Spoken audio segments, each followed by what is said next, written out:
это эпоха, когда пропитана нежностью и любовью к жизни. Modern is an era filled with tenderness and love for a woman that was praised as an unearthly being that lived with no problems. Какими-то проблемами. Woman's life was both beautiful and terrible at the same time. И ужасной одновременно. Мы сейчас одеваемся удобно. We dress comfortably today, but not as beautiful as our grandmothers and great-grandmothers. They dressed very uncomfortably. Почему женщины так Why did women dress so beautifully, but in the same clothing at the end of the century? So that a man could show his financial status in this way. The more jewels and the more expensive the outfit that a woman wore, the more he could say, "You see what I have achieved?" чувствовал себя, ну вот как бы, вот видите?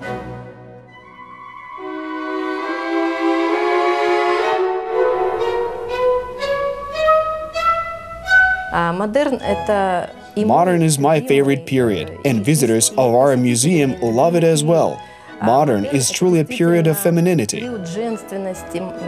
Modern is an era filled with tenderness and love for a woman that was praised as an unearthly being that lived with no problems.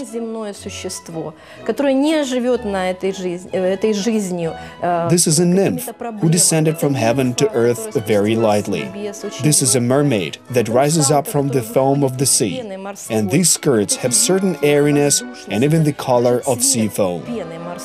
Исходя из своих вот личных впечатлений, наблюдений. Based on my own impressions and observations, I can say that the life of a woman was both beautiful and terrible at the same time. И ужасной одновременно. This is such a paradox. It is something that probably attracts us in movies, because we see beautiful outfits and crinolines. Well, let's say if we're talking about the end of the 19th century, these were already tournures, and it seems to me so elegant and so subtle. On this note, we can recall some images of Anna Karenina, who is coming off the train in the film. We have a beautiful cashmere dress of purple color. Anna Karenina could have worn such a dress during her travels, but it should be understood that the clothes were multi-layered, and the women wore their dress up to 10 different outfits. Among them were petticoats, blouses, and a corset. Of course, by the end of the century, it had become unpopular, and women had slightly more freedom.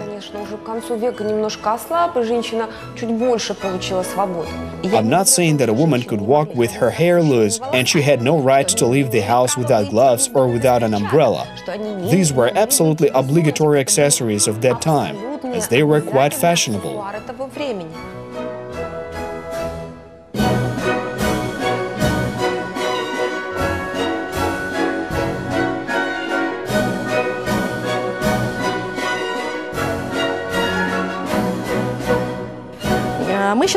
We dress comfortably now, but not as beautiful as our grandmothers and great-grandmothers dressed. They dressed very uncomfortably. Today this is very uncomfortable.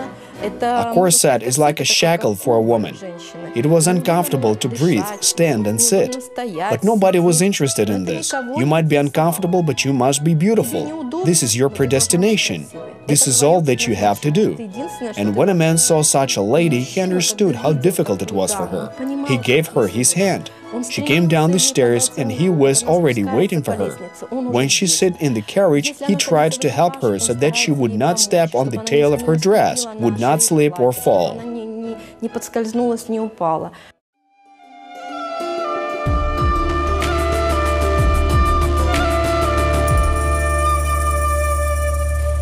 Why did women dress so beautifully at the end of the century?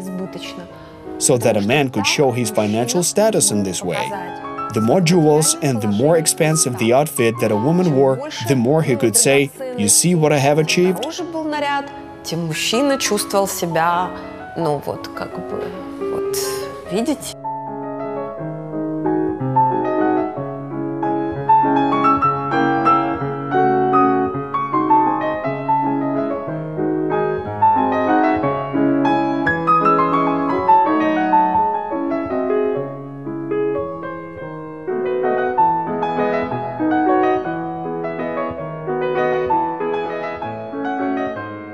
This dress could have cost from 100 to 150 rubles, but I must say that at this time a cow might have cost 5 rubles. A children's bike cost 5 rubles, so one can easily count how much a dress cost in cow terms. These were really expensive dresses. Some of them were decorated with silver or golden buttons. These women on some occasions made the men bankrupt. Only 7 to 10% of the total population of women could afford such a luxury item. Mainly wealthy ladies could afford to purchase such expensive gifts for their dearly beloved. I repeat that these dresses were very expensive at that time. Charming, delightful and divine. Now men will completely lose their heads. Not a woman, but a beautiful fairy.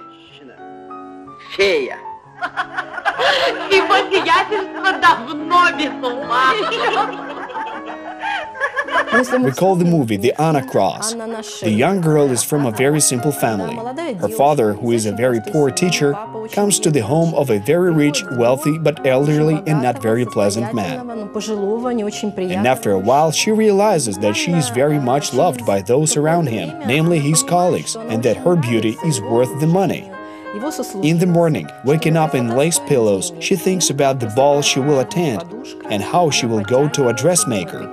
Meanwhile, her husband sits and signs bills submitted by a haberdasher, a dressmaker, a shoemaker, and a jeweler. And he has no other choice. He understands quite well that the way his wife looks is a sign of his status. For this reason, men were forced to cover all of these expenses because people judged him, his condition and his state of mind based on the appearance of his dearly beloved spouse. О нем, о его состоянии, о его семье по внешнему виду дорогой его супруги.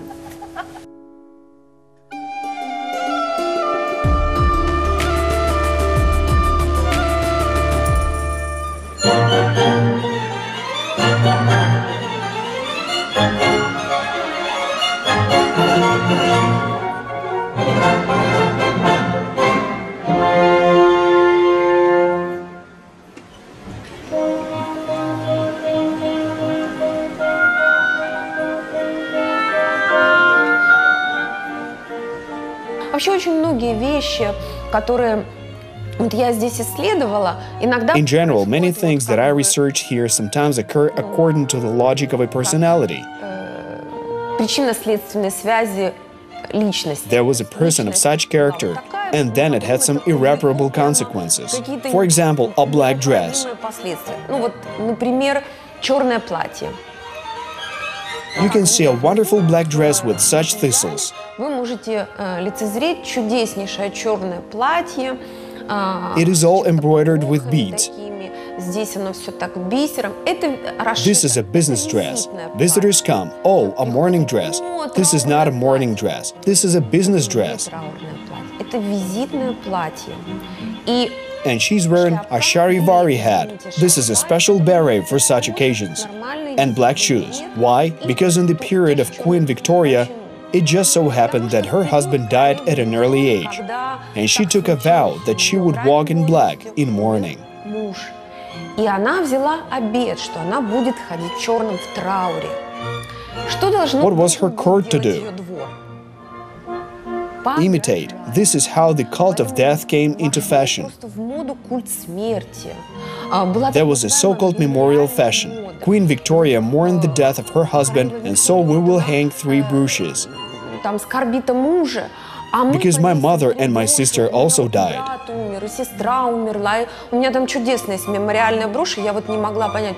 I have a wonderful memorial brooches. I could not understand why I buy black brooches. What did people like to wear with black brooches? Then I started exploring the essence of this ritual, and it turned out that it was such a period when it was very fashionable. And slowly, this black transformed from a mourning color into the color of fashion. Well, the queen wears black dresses for 20 to 30 years. So obviously, these are signs of fashion. Is it not true?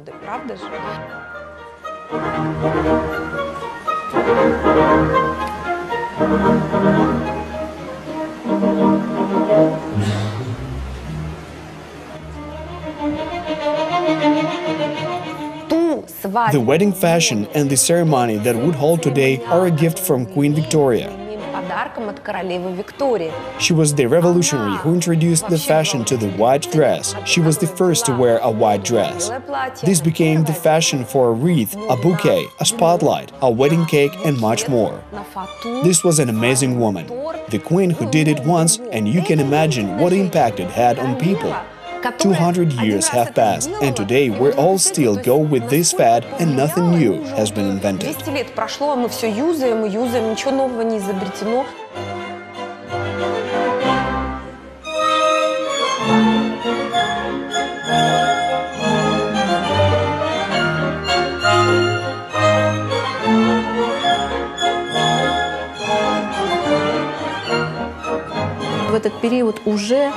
During this period, all of Europe and Ukraine were already covered with a network of railways, and women traveled all over the world. Thank God, there were no boundaries. This allowed them to bring the best from all over the world. Walking into a store, one lady said, "I will sew it in Kiev, but I want this style here." They sometimes bought 8 or 10 meters of cloth, 25 meters of wide and narrow lace, hooks, buttons, and even artificial lace. This entire set was brought here to Ukraine. And here, very often, the dressmakers sewed what a lady selected in a fashion magazine. They also could order from catalogs. They would bring you everything your heart and taste desired from all over the world. When the dressmaker came to pick up the fabric in the store. For example, in Kiev, she needed to pick up some colors. And here it is interesting when you read what colors were in vogue at that time. И вот интересно, когда читаешь, какие же цвета были в моде в то время. There were colors of ripe, unripe cherries, and colors of grasshopper wings. Well, there are very funny names. For example, the color of Parisian dirt. I always thought, how can Parisian dirt differ from Kiev's dirt or any other? Or the color of goose droppings. It is interesting what the goose ate that day and what color it can be. I think this is something like mustard yellow with shades of brown. And the color of thighs of a scared nymph. Just imagine a nymph, an unearthly creature that walks free in a forest or somewhere in some kind of paradise. And then suddenly someone scared her. And so she rushed away totally frightened. And there's the hip color that is flashly, translucent and mixed with pink. Very interesting names. And the seller had to choose for the dressmaker a cloth with such a name for her customer. Продавец должен был по таким названиям подобрать для портнихи, для ее заказчицы ткань.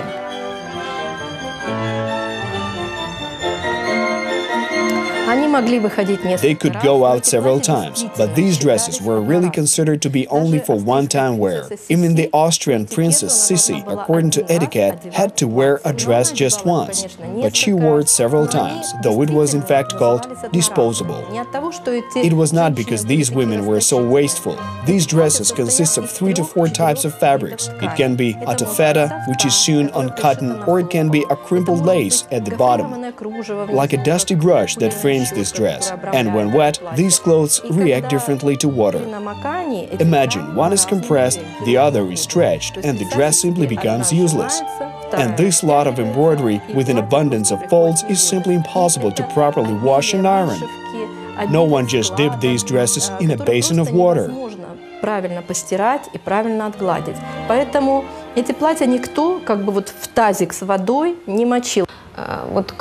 They say to me, "You know you have a stain on the dress there.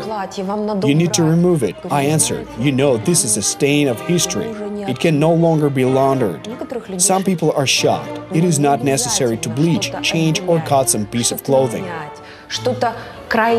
They cleaned fabrics carefully. Somewhere they were cleaned with soap or vinegar and then ironed. If there was a spot somewhere on the dress, then the dressmaker could cut out the whole strip and insert a new one. And basically then these dresses were just given to poor people. Or they remodeled them, taken from them the most valuable elements, lace or embroidery, or they cut off the silver buttons. Here I have a wonderful Balmoral dress. Well, only 4 buttons survived. It is a fact. We can now add to it and make a reconstruction, but this will already be our interpretation, and it will include quite different materials. And for me, this is how we want to cheat by doing such tuning. We always want to reconstruct something, but history is like that.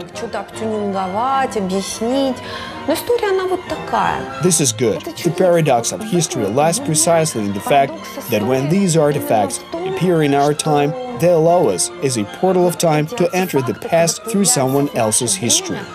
Они нам позволяют, как в портал времени, войти в прошлое через чью-то историю.